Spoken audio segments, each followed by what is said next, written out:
I think replacing the bunny with the Easter bilby takes very little convincing, at least for me. How can you go past the bilby? Like, rabbits have done a huge amount of damage in Australia since their introduction. Yeah, they may have got those rabbit-like ears and they may be soft, but they'll never be as soft as a bilby is. Like, a bilby will always top them.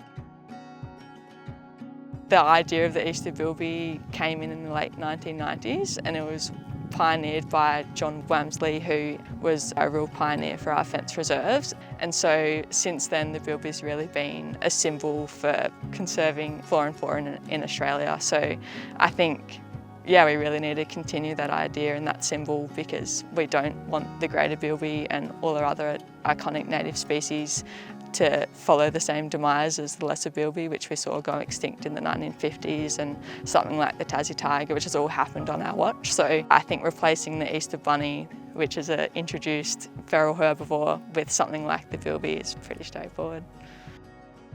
Bilbies went extinct in New South Wales about a century ago, and in the Riverina where we are now, the last kind of records that we saw is around 1910. So a pretty recent extinction in the scheme of things, which is disappointing on our part. Their main threats are cats and foxes. Because bilbies haven't managed to, and a lot of our Australian species didn't evolve with cats and foxes, they haven't adapted to this predation. So they're really naive when it comes to cats and foxes. Bilbies used to reach over 70% of Australia, so they used to dominate our continent, especially in those arid and semi-arid regions. Now we're only down to about 10,000 animals.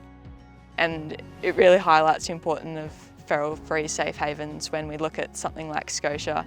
We have over 1,600 bilbies, which is incredible. We have about 800 in each of the 4,000 hectare stages. And in terms of Mallee Cliffs, which is the largest fence reserve in the Southern Hemisphere, which is really cool. We've detected them on 100% of our cameras. So they've spread right through that huge 9,000 hectare area zone. And it means they're occupying every habitat type there is. So yeah, it's really exciting.